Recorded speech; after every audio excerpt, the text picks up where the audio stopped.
ब्रह्ममुरारिसुरार्चितलिङ्गं निर्मलभाषितशोभितलिङ्गम्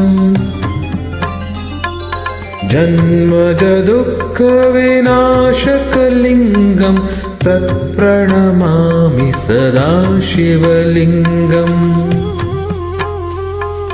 देवमुनिप्रवरार्चितलिङ्गं कामदहनकरुणाकरलिङ्गम्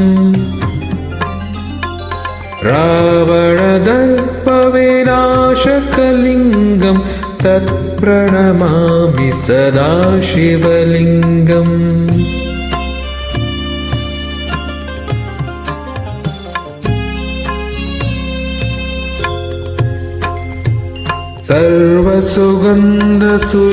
सर्वसुगन्धसुलेपितलिङ्गं बुद्धिविवर्धनकारणलिङ्गं सिद्धसुरासुरवन्दितलिङ्गं तत्प्रणमामि सदा शिवलिङ्गं कनकमहामणिभूषितलिङ्गं फणिपतिवेष्टितशोभितलिङ्गम्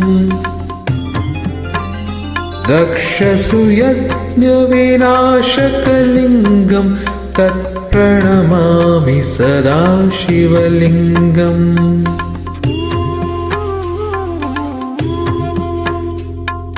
कुङ्कुमचन्दनलेपितलिङ्गं पङ्कजहारसुशोभितलिङ्गं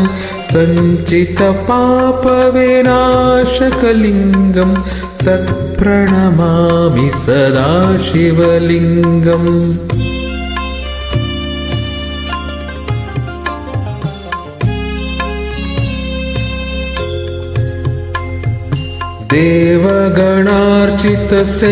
देवगणार्चितसेवितलिङ्गं भावैर्भक्तिभिरादृतलिङ्गं दिनकरकोटिप्रभाकरलिङ्गं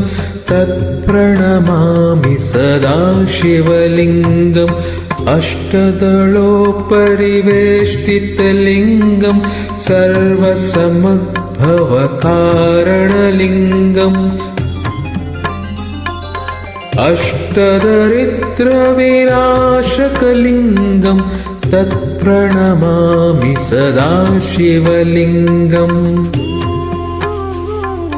सुरगुरुसुरवरपूजितलिङ्गं सुरवनपुष्पसदर्चितलिङ्गम् परात्मरं परमात्मकलिङ्गं तत्प्रणमामि सदा शिवलिङ्गम्